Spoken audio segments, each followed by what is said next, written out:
बिस्मिल्लाहिर्रहमानिर्रहीम। अस्सलाम वालेकुम। कंप्यूटर साइंस के दूसरे लेक्चर में हम जा रहे हैं और हमारा आज का जो टॉपिक है वो है what is variable, what is variable declaration, what is variable initialization. ये देखें वेरिएबल क्या होता है आज हम सीखेंगे, और इसके अलावा वेरिएबल डिक्लेरेशन क्या होता है और वेरिएबल इनिशियलाइजेशन क्या होता है। ये तीन काफ़ी इंपॉर्टेंट शॉर्ट क्वेश्चन हैं जो पेपर में अक्सर आते हैं, पेपर के हवाले से इंपॉर्टेंट है। पेपर से बढ़ के हमने यहाँ फोकस रखना है कि ये क्वेश्चन प्रोग्रामिंग के हवाले से बहुत इंपॉर्टेंट है। बार बार हम लफ्ज़ इस्तेमाल करेंगे, वेरिएबल को हमने डिक्लेयर किया है, वेरिएबल को हमने इनिशियलाइज किया है, वेरिएबल क्या है, बार बार वेरिएबल आएगा, ठीक है। तो देखिए प्रोग्रामिंग में आप अपना जितना डाउट दूर करते जाएंगे चीज़ों से उतनी ही आसानी होती जाएगी। अभी तक आप लोग जितना कुछ सीख चुके हैं हेड ऑफिस वाले लेक्चर से या फिर ये हमारे जो क्लास लेक्चर्स हो रहे हैं, यहाँ सीखने से ज़्यादा आप में कन्फ्यूजन पाई जाती है। हमने सबसे पहले इस कन्फ्यूजन को दूर करना है, जो तकरीबन 1-2 लेक्चर्स के ज़रिए मुमकिन नहीं है। आपको काफ़ी टाइम लगेगा प्रोग्रामिंग के साथ कंपैटिबल होते हुए, इसको समझते हुए। तो हम स्टेप बाय स्टेप हर चीज़ को लेकर चलेंगे। यहाँ बहुत सारी उलझनें भी आएंगी, लेकिन आप लोगों ने उससे परेशान नहीं होना, बल्कि चीज़ों को बारीकी से देखना है, टॉपिक्स को याद रखना है, किस चीज़ का क्या नाम है, कौन सी टर्म इस्तेमाल हो रही है, इस चीज़ को ख़ास तौर पे आपने समझना है, ठीक है। तो सबसे पहले हम अपना जो टॉपिक स्टार्ट कर रहे हैं उसमें मैंने एक बिल्कुल छोटा सा प्रोग्राम लिखा हुआ है। अपने लास्ट लेक्चर को थोड़ा हम रिवाइज करते हैं, वहाँ हम क्या किया करते थे।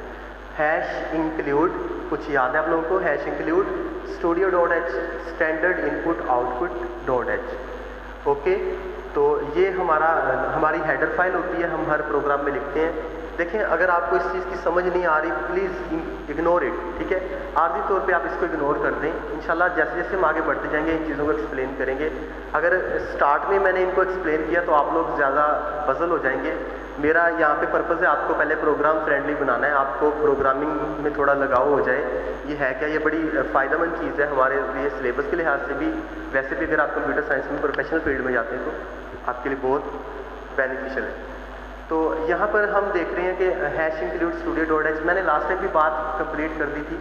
आपको बताया था कि ये जो हेडर फाइल होगी हम हर प्रोग्राम में लिखेंगे। आपके पेपर में काफ़ी सारे प्रोग्राम आएंगे, कोई भी ऐसा प्रोग्राम नहीं होगा जिसमें आप ये हेडर फाइल ना लिखें। इसे अपनी रूटीन का हिस्सा बना लें। तो उसके बाद हम वॉइड मेन लिखते हैं, फिर हम ये ब्रैकेट स्टार्ट करते हैं, ये ब्रैकेट क्लोज करते हैं। इसे हम कहते हैं एंड ऑफ प्रोग्राम, इसे हम कहते हैं स्टार्ट ऑफ प्रोग्राम। तो आपने ये चीज़ें अपने प्रोग्राम में लाजमी लिखनी होती हैं हर बार। तो अपने असल टॉपिक पे आते हैं कि आज हमने करना क्या है। आज हमने देखना कि हमारा ये प्रोग्राम वर्क कैसे कर रहा है, इसका क्या पर्पज़ है।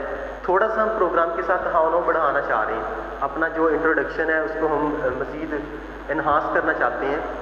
तो यहाँ पर मैंने लिखा है इंट b = 50।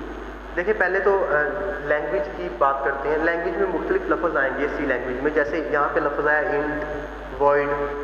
इसमें हम किसी एक सिंगल चीज़ को भी नहीं छोड़ेंगे, हर चीज़ को करेंगे, लेकिन जब उसका सही टाइम आएगा, ठीक है। तो यहाँ पर है इंट। आज मैं इसको थोड़ा डिस्कस करना चाहता हूँ। बार बार आपको जो प्रोग्राम मिलेंगे उसमें बार बार इंट आएगा, करैक्टर आएगा, फ्लोट, कुछ लफ्ज़ आएंगे। तो बेसिकली इंट क्या होता है? इंट होता है, फुल फॉर्म है इसकी इंटीजर। अगर आप लोगों ने मैथमेटिक्स में ये लफ्ज़ पहले सुना होगा तो आपके लिए आसानी होगी। ऐसे नंबर्स जिसमें इशारिया नहीं आता, डेसिमल पॉइंट नहीं होता। सपोज मैं कहता हूँ 10, ओके। 10 में हमें पता है कि 10.1 नहीं मैंने कहा, मैंने जस्ट क्या कहा है कि 10 में पॉइंट नहीं आ रहा, तो ये वैल्यू क्या होगी? इंटीजर होगी। जैसे क्लास में रोल नंबर होता है 1 2 3 4 एंड सो ऑन। ऐसी क्वांटिटीज़ जिसमें इंटीजर नहीं आ रहा वो भी क्या है, जिसमें आप क्या फ्रैक्शन पॉइंट नहीं आ रहा, उसे हम क्या कहेंगे? इंटीजर। जैसे आपका रोल नंबर है, उसमें क्लास में रोल नंबर ऐसे तो नहीं होता 10.5 10.6, नहीं, ऐसे नहीं होता। रोल नंबर कैसे होता है? Roll number 10 11 12 13 and so on, ठीक है। तो ऐसा डाटा, हम जनरल लाइफ की बात कर रहे हैं, ऐसा डाटा जिसमें पॉइंट नहीं आता। आपकी रोज़मर्रा ज़िंदगी में बहुत सारी ऐसी चीज़ें जिसमें पॉइंट नहीं आ रहा, तो उनको डीलिंग करने के लिए अपने प्रोग्राम में अगर आप उन डाटा के साथ, डाटा वैल्यूज़ के साथ डीलिंग करना चाहते हैं तो आपको अपनी टाइप क्या सिलेक्ट करनी पड़ेगी? इंट। इंट शॉर्ट नेम है इंटीजर का। इंटीजर का मतलब इशारिये के बगैर, ऐसे नंबर्स, ऐसे न्यूमेरिकल्स जिनमें इशारिया नहीं आता। तो हम इंट लिखते हैं, उसके बाद बी। आप कोई भी नाम रख लें, ये क्या चीज़ है? ये हमारा वेरिएबल है। अच्छा, ये है डाटा टाइप।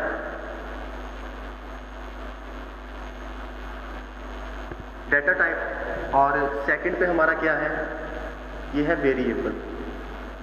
वेरिएबल किसे कहते हैं, एक ऐसी क्वांटिटी जो किसी दूसरी वैल्यू को होल्ड कर रही है और ये वैल्यू हम बार बार चेंज भी करेंगे, तो इसे हम क्या कहते हैं, वेरिएबल। बी हमारा यहाँ पे वेरिएबल है। जस्ट हम टर्म के साथ वाकिफ होना चाह रहे हैं कि किस चीज़ को प्रोग्रामिंग में क्या कहेंगे। अभी हम ज़्यादा एफिशिएंट प्रोग्राम्स में नहीं जाएंगे, एडवांस प्रोग्रामिंग में नहीं जाएंगे कि प्रोग्राम ये बनाएं वो बनाएं, मुश्किल चीज़ों में अभी नहीं हम जाएंगे। तो फिलहाल हम टर्मिनोलॉजी सीख रहे हैं कि किस चीज़ को क्या कहते हैं। देखिए, इंट है हमारी डाटा टाइप, और बी क्या है, हमारा वेरिएबल है, और ये क्या है, उसकी वैल्यू है, वैल्यू। तो आप क्या करते हैं, ऑलवेज अपना वेरिएबल इक्वल साइन के, इस इक्वल साइन के हमेशा लेफ्ट साइड पे लिखते हैं वेरिएबल। जैसे आपने क्या किया है, इक्वल के लेफ्ट पे क्या लिखा है, बी। बी क्या है, आपका वेरिएबल है। याद रखना है, वेरिएबल हमेशा अल्फ़ाबेट की फॉर्म में होगा, ABC की फॉर्म में, ओके। कोई नाम हो सकता है, यानी वो ABC से मिलके बना होगा। इस पे हम मज़ीद लेक्चर बनाएंगे, उसमें आप लोग देखेंगे वेरिएबल क्या होता है नेम के लिहाज से। तो आमतौर पे वेरिएबल जो होता है उसे हम कहाँ पुट करते हैं, इक्वल साइन की लेफ्ट साइड पे पुट करते हैं। उसकी जो वैल्यू होती है वो कहाँ आती है, राइट साइड पे आती है, ठीक है।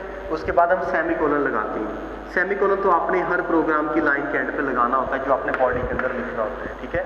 तो आप देखेंगे यहाँ पे मैंने प्रोग्राम की एक लाइन ये लिखी, इसके लास्ट में भी सेमीकोलन है, एक लाइन यहाँ लिखी हुई, इसके लास्ट में भी क्या चीज़ है, सेमीकोलन मौजूद है। तो ये 50 वैल्यू किसकी है, बी की है। अब हमें बताना, देखें हम इस चीज़ पे आते हैं, हमने डाटा टाइप इंट क्यों सिलेक्ट की। हमारे पास और भी बहुत सारी डाटा टाइप्स हैं, जिनको अभी हम पढ़ेंगे।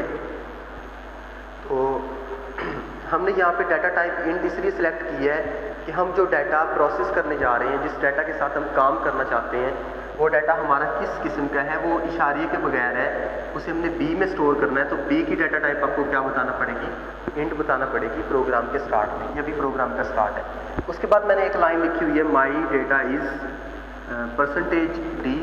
ये ब्लू कलर में जो लिखा हुआ है, इसे प्लीज़ एक दफ़ा आप इसको डाइजेस्ट करें। मैंने ये सिर्फ बी की वैल्यू शो करवाने के लिए लिखा है। तो माई डाटा इज़, ये बात स्क्रीन पे ऐसे प्रिंट हो जाएगी, माई डाटा इज़, यानी डबल कोट के अंदर प्रिंट एफ फंक्शन क्या करता है, हम पहले भी पढ़ चुके हैं। प्रिंट एफ फंक्शन आपके डाटा को स्क्रीन पे प्रिंट करता है, जो प्रोग्राम की स्क्रीन होती है। इंशाल्लाह बहुत जल्द हम इन चीज़ों को प्रैक्टिकली करना स्टार्ट करेंगे, लेकिन डायरेक्टली प्रैक्टिकल में आप लोग जाएंगे तो कन्फ्यूजन बढ़ती जाएगी। तो जस्ट हम टर्म्स के साथ वाकिफ़ हो जाएंगे। फिर उसके बाद अब ये जो %d होता है, मैंने लास्ट टाइम के लेक्चर में कहा था कि ये खुद प्रिंट नहीं होगा स्क्रीन पे, बल्कि क्या होगा, ये अपने सामने जो वेरिएबल मौजूद है उसकी वैल्यू उठाएगा। आप थोड़ा नोट करें, आपने जो अपनी बात लिखनी है, माई data is %d, my data is 50, हम ये चीज़ प्रिंट करना चाहते हैं, माई डाटा इज़ 50। देखें, ये तो सेम आपने लिख दिया, लेकिन आपने 50 की जगह पर 50 नहीं लिखना, ठीक है। 50 की जगह पर आपने यहाँ 50 नहीं लिखना। क्या लिखना, आपने %d लिखना है। उसके बाद क्या चीज़ है, आपका वेरिएबल इसके साथ अटैच हो रहा है। डबल कोड के अंदर अपनी पूरी बात लिखनी है, जो स्क्रीन में लिखनी है। हाँ, अगर कोई न्यूमेरिकल नंबर आ रहा है आप उसको छोड़ दें, उसकी बजाय आप क्या करेंगे, %d लिख देंगे, ओके। और इसके बाद क्या है, हमारा b है। b की वैल्यू यहाँ पर आएगी, लेकिन b की वैल्यू थी क्या, ये हम लास्ट टाइम बता कर आए हैं कि b की वैल्यू कितनी है, 50 है, ओके। तो इस तरह क्या होगा, माई डाटा इज़, b की वैल्यू 50, ये आपका आंसर प्रिंट हो जाएगा, ठीक है। तो ये है कि हम किसी सिंपल वेरिएबल को प्रिंट कैसे करवाते हैं। अब हम चीज़ों में थोड़ा सा डीपली जाते हैं कि ये है क्या सब कुछ।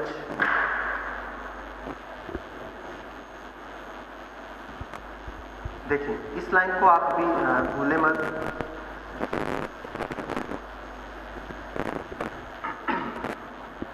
मैं आपको ये बताना चाहता हूँ, हमने लिखा है इंटीजर b = 50। इसको दूसरा तरीका भी है लिखने का, अक्सर हम उसको भी इस्तेमाल करेंगे। दूसरा तरीका क्या है, वो ये है, आप इसको इग्नोर कर दें, इस लाइन को। सपोज ये प्रोग्राम में नहीं लिखी हुई, मैंने अरेज इसलिए नहीं की कि आप लोगों को याद रहे कि लास्ट टाइम क्या था। इसको हम ऐसे भी लिख सकते हैं, इंटीजर b लिखा प्रोग्राम में, उसके बाद हमने कह दिया b = 50। देखिए, ये दोनों लाइनें सेम वर्क कर रही हैं। ये ज़रा एक्सपैंड करके आपने लिखा, इसे आपने क्या किया, क्लोज करके लिखा है। आपने पहली लाइन में बताया कि जो b है, हमने उसमें कुछ ऐसी किस्म का डाटा स्टोर करना है जो इंटीजर होगा, यानी उसमें इशारिया नहीं आएगा। उसके बाद हमारे पास क्या है, 50 है, 50 को हमने b में स्टोर कर दिया। तो ये दोनों लाइन्स इक्वल होंगी, अच्छा, इसके बाद हम अगली बात पे आते हैं कि मुख्तलिफ किस्म का डाटा क्या होता है, डाटा टाइप्स क्या होती हैं। देखिए, integer x is equal to 100, अगर आपने 100 को स्टोर करना है, अभी हमारी बात चल ही रही है, अगर आपने 100 को स्टोर करना है, इसमें इशारिया नहीं आता, आप अपने वेरिएबल का नाम चाहे जो भी रखें, हमें इससे कोई इतराज़ नहीं है फ़िलहाल। तो आपका जो डाटा है वो क्या है, आपकी वैल्यू क्या है, इंटीजर है, यानी इसमें इशारिया नहीं आ रहा। आपने क्या चूज़ की, आपने x की डाटा टाइप क्या चूज़ की है, आपने चूज़ की है इंटीजर। सपोज करें अगर आपने नेक्स्ट टाइम अपने प्रोग्राम में किसी ऐसे डाटा में प्रोसेसिंग करनी है, ऐसे डाटा वैल्यूज़ के साथ आपने काम करना है जो फ्रैक्शन पॉइंट पे मुश्तमिल है, जैसे 3.09। अब देखिए पॉइंट आ गया 09। अब ये एक ऐसी वैल्यू है जिसमें क्या आ रहा है, पॉइंट आ रहा है। जब भी पॉइंट आएगा आपने क्या इस्तेमाल करना है, फ्लोट इस्तेमाल करना है। ये देखिए अगेन एस क्या है, हमारे वेरिएबल का नाम है। आपको मुकम्मल आज़ादी, आप वेरिएबल का नाम कुछ भी रखें, इसकी वैल्यू कुछ भी रखें, लेकिन इसकी डाटा टाइप जो होगी वो फिक्स होगी। जब भी आप इशारे वाली चीज़ लेंगी तो आपने क्या करना है, इसमें फ्लोट को चूज़ करना है। इसके बाद है देखिए हैश ए। अब ये किस किस्म का डाटा है, ये टेक्स्ट है, टेक्स्ट करैक्टर स्ट्रिंग की फॉर्म में है, एबीसी की फॉर्म में है, इसमें स्पेशल सिंबल आ रही है। तो इस किस्म का जो डाटा होगा उसको हम कैसे डील करेंगे। देखें, जैसे ये आपके पास यहाँ हमारे पास एक स्पेशल करैक्टर हैश आ गया, या आपके पास कोई अल्फ़ाबेट आता है जैसे ए है, आप उसको कैसे स्टोर करते हैं किसी के अंदर, आपको उसके लिए डाटा टाइप क्या बताना पड़ती है, CHR 4। इसको हम फुल फॉर्म में कैसे पढ़ते हैं, करैक्टर, ये शॉर्टली लिखा हुआ 4। जैसे सेम जैसे हमने कहा था इंट की फुल फॉर्म है इंटीजर, यानी ऐसे नंबर्स जिसमें फ्रैक्शन पॉइंट नहीं आता। इसके बाद हम यहाँ बात कर रहे हैं हैश। हैश किसकी वैल्यू है, C की है। तो करैक्टर जो डाटा टाइप है, करैक्टर CHAR लिखा है, लेकिन इसकी फुल फॉर्म होती है करैक्टर। करैक्टर हम कहते हैं A से लेकर Z तक जो आ रहे हैं, स्मॉल a से लेकर स्मॉल z तक जो आ रहे हैं, हैश, डॉलर, etc, इस तरह की जो चीज़ें होंगी उन्हें हम क्या कहते हैं, करैक्टर। तो जब भी हमने करैक्टर्स के साथ अपने प्रोग्राम में डीलिंग करना होगी तो हम अपने वेरिएबल की डाटा टाइप क्या सिलेक्ट करेंगे, करैक्टर, क्योंकि हमने उसमें ऐसी चीज़ को स्टोर करना है जिसका ताल्लुक ना तो न्यूमेरिकल के साथ है, ना ही डॉट वाले न्यूमेरिकल के साथ है।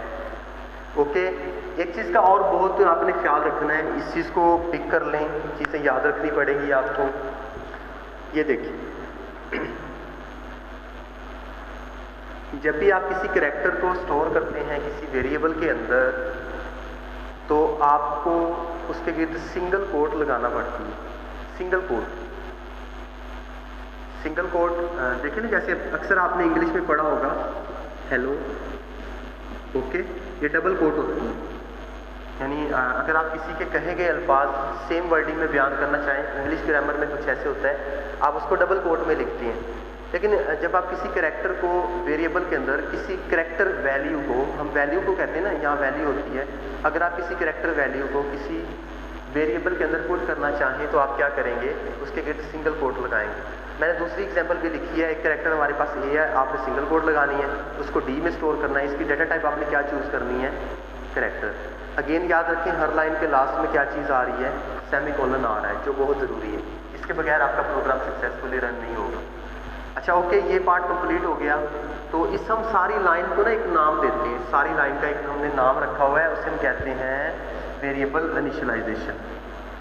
ओके, हम इस सारी लाइन को integer x is equal to 100, या फिर ये लाइन ऐसे हो float s is equal to 3.09, या फिर character z is equal to hash, आप इस सारी लाइन को एक नाम देते हैं, इसे हम कहते हैं वेरिएबल इनिशियलाइजेशन। ओके, तो वेरिएबल इनिशियलाइजेशन हम रिवर्सली टॉपिक को थोड़ा स्टार्ट कर रहे हैं। यहाँ पर है प्रिंट एफ। अब देखें, मैंने अगर x की वैल्यू स्क्रीन पे शो करवानी है, अपनी आंसर स्क्रीन कोई भी आप लगा लें, आप लोग यकीनन इससे बहुत कंफ्यूज होंगे कि आंसर स्क्रीन क्या चीज़ है। वेरी सून हम उस पर भी जाएंगे। तो फिलहाल हम लिंकिंग देख रहे हैं कि कैसे हमने स्क्रीन पे ये डाटा हमारे पास मौजूद है, हम इसको स्क्रीन पे कैसे दिखाते हैं। देखें, डबल कोट के अंदर आपने क्या लिखा है, %d। परसेंटेज डी का मतलब है कि ये चीज़ खुद प्रिंट नहीं होगी, बल्कि ये क्या करेगी, अपने सामने मौजूद वेरिएबल की वैल्यू को उठाएगी। वैल्यू कितनी है इसकी, 100 है। 100x में था तो क्या प्रिंट हो जाएगा आपके आंसर स्क्रीन पे, 100। ओके, और इसके बाद देखें हम फ्लोट यानी कोई इशारे वाला, देखें डी किसके लिए इस्तेमाल होता है, डी इस्तेमाल होता है इंटीजर के लिए। ओके, इंटीजर के लिए हम डी इस्तेमाल करते हैं। फ्लोट इसके लिए एफ इस्तेमाल होता है, एफ, ये देखिए, ठीक है। इंटीजर के लिए याद रखना है डी, और कैरेक्टर के लिए सी इस्तेमाल होता है। क्या इस्तेमाल होता है, सी। अगर आपने किसी वेरिएबल की वैल्यू को स्क्रीन पे दिखाना है, अगर आपने एक्स की वैल्यू को दिखाना है, इंटीजर है, डी लगाएंगे। अगर आपने किसी इशारे वाले नंबर को, फ्लोट नंबर को स्क्रीन पे दिखाना है, आप परसेंटेज साइन के साथ क्या लगाएंगे, एफ। इसी तरह अगर आपने किसी ऐसे कैरेक्टर को दिखाना है जिसमें क्या चीज़ आ रही है, कोई स्पेशल सिंबल आ रहा है, यानी अगर आपने z को शो करना है, आप z की टाइप चेक करेंगे, कैरेक्टर है, कैरेक्टर का आप सी लिखते हैं। आपने s को शो करवाना था, फ्लोट है, फ्लोट का f लिखते हैं। x को शो करवाना है, उसका इंटीजर है, उसके लिए d होता है। तो इस तरह अगर आप f को परसेंटेज f लिखेंगे, ये चीज़ भी खुद प्रिंट नहीं होगी, बल्कि क्या होगा, देखिए मैं ये कहना चाह रहा हूँ, अगर मैं परसेंटेज हटा दूँ स्क्रीन पे f प्रिंट हो जाएगा। हमने क्या करना है, हम परसेंटेज लगाएंगे, साथ f की वैल्यू जो भी s में पड़ी हुई है उसको उठाएंगे। अगर आप अपने सामने मौजूद वेरिएबल की वैल्यू को स्क्रीन पे लेके आना चाहते हैं तो आपको क्या करना पड़ेगा, आपको ये वेरिएबल इस प्रोसेस से डिस्प्ले करवाना पड़ेगा, ठीक है। इसके बाद जी है, इसी तरह जी क्या है, कैरेक्टर है, तो आपको परसेंटेज सी इस्तेमाल करना पड़ेगा। इसके बाद हम वेरिएबल की डेफिनेशन पे आते हैं। ये मैं जस्ट अभी लिख रहा हूँ, इसको हम थोड़ा परफॉर्म नहीं कर पा रहे, बता देते हैं वेरिएबल होते क्या है। ज़रा अगर आपने इंट्रोडक्शन देखना है तो x क्या है, वेरिएबल है, क्योंकि इसमें कोई वैल्यू आ रही है, ये वैल्यू चेंज भी होगी आगे चल के, इसलिए हम इसको वेरिएबल कह रहे हैं। वेरिएबल चेंज होने के जो काबिल होती है चीज़। इसके बाद आपके पास क्या चीज़ है, 3.09। तो s क्या है, आपका वेरिएबल है, z भी वेरिएबल है, d भी क्या है, आपका वेरिएबल है। ये क्या है, उनकी वैल्यूज है, और ये क्या है, उनकी डाटा टाइप। ओके, वेरिएबल क्या है, एक ऐसी क्वांटिटी हमारे प्रोग्राम में, क्वांटिटी, ये डेफिनेशन है। मैं इसको दोबारा फिर इंशाल्लाह रिवाइज करवाऊंगा जब हम, ये लैंग्वेज कुछ ऐसी है कि इसमें बहुत सारे टॉपिक एक दूसरे पे डिपेंड कर रहे हैं। अगर आपको नेक्स्ट टॉपिक नहीं आएंगे तो प्रीवियस नहीं आएंगे, इस तरह से कुछ डिपेंडेंसी चल रही है। ये चीज़ें एक दूसरे के साथ बहुत ही कम्प्लेक्स लेवल तक जुड़ी हुई, एक चीज़ नहीं आएगी दूसरी की हर की समझ नहीं आ रही हो। तो आहिस्ता आहिस्ता हमने, पहले मैंने कहा ना, मैं आपको अभी प्रोग्रामिंग नहीं सिखा रहा, मैं आपको सिर्फ इसके साथ कंपैटिबल कर रहा हूँ, आपको चीज़ें आसान नज़र आएँ, मैं टर्म इस्तेमाल करूँ प्रोग्राम में, आपको मुश्किल ना हो, ठीक है। तो वेरिएबल क्या है, एक ऐसी क्वांटिटी हमारे प्रोग्राम में होती है, ये प्रोग्राम लिखा हुआ है, एक ऐसी क्वांटिटी है उसके अंदर जिसकी वैल्यू क्या होगी, चेंज हो सकती है आगे चल के। A quantity in program whose value may vary during program execution. A quantity in a program, हमारे प्रोग्राम में एक ऐसी quantity whose value may change, may vary, vary का मतलब चेंज होना, वेरिएबल वेरी, ऐसी क्वांटिटी जो वेरी कर सकती है, चेंज हो सकती है, कब, ड्यूरिंग प्रोग्राम एग्जीक्यूशन, जब आपका प्रोग्राम चल रहा होता है, जब आपका सॉफ्टवेयर चल रहा होता है, अगर उसमें कुछ ऐसी मिकदारें हैं जो चेंज हो रही हैं, उन्हें हम क्या कहेंगे, प्रोग्राम है। लेकिन ये बात यहीं काफ़ी नहीं हो जाती, इसको हमने बहुत डेप्थ में पढ़ना है, कंसेप्ट क्लियर करना है। उसके बाद है वेरिएबल डिक्लेरेशन। देखें, मैंने ये थोड़ी देर पहले लिखा है कि आप अगर इस लाइन को कम्प्लीटली, हम क्या कहते हैं, किसी को याद है, हमने कहा था ये इनिशियलाइजेशन हो रही है, इंटीजर b = 50, इस पूरी लाइन को हम कहते हैं इनिशियलाइजेशन। ओके, तो अगर हम इसको दो हिस्सों में तकसीम कर दें, पहले सेक्शन में हम क्या देंगे, डाटा टाइप, दूसरे में हम क्या देंगे, उसको वैल्यू देंगे। तो जब भी आप किसी वेरिएबल को डिक्लेयर करना चाहें, इसका मतलब हम वेरिएबल को बता रहे होते हैं ये क्या है, इंटीजर है, या ये फ्लोट है, या ये कैरेक्टर है। तो इसे हम क्या कहते हैं, इस हम लाइन को कहते हैं वेरिएबल डिक्लेरेशन, कि हमने वेरिएबल को डिक्लेयर कर दिया है। इसके बाद है इनिशियलाइजेशन। देखें, वेरिएबल नया ले लिया, कोई y ले लेते हैं, उसकी वैल्यू क्या है, 27 है, 27 को y में स्टोर करना है, इसमें इशारिया नहीं आ रहा, हमने इंट लिया, ओके, तो ये जो मुकम्मल लाइन है, जब हम वैल्यू भी दे रहे हैं, डाटा टाइप भी दे रहे हैं, इसे हमने जस्ट क्या दी है, डाटा टाइप, या हम डाटा टाइप भी दे रहे हैं, साथ वैल्यू भी बता रहे हैं वेरिएबल की इतनी कीमत है, इसकी ये वैल्यू है। तो इस पूरी लाइन को हम क्या कहते हैं, इनिशियलाइजेशन। आज का मेरा मकसद आपको इन चीज़ों के साथ थोड़ा प्रोफिशेंट करना था, चीज़ें बार बार इस्तेमाल होंगी। तो अगेन मैं आपको बता देता हूँ, आपने कन्फ्यूज़ नहीं होना, अभी बहुत सारी ऐसी चीज़ें हैं, ये इंशाल्लाह आहिस्ता आहिस्ता चीज़ें बेहतर होती जाएंगी, आसानी की तरफ आएंगी, लेकिन इसके लिए पहले आपको जो अपने कॉन्सेप्ट्स हैं, टर्म्स हैं, वो आपको सेट करना होगा। अल्लाह हाफिज़, इंशाल्लाह मिलते हैं अगले लेक्चर में।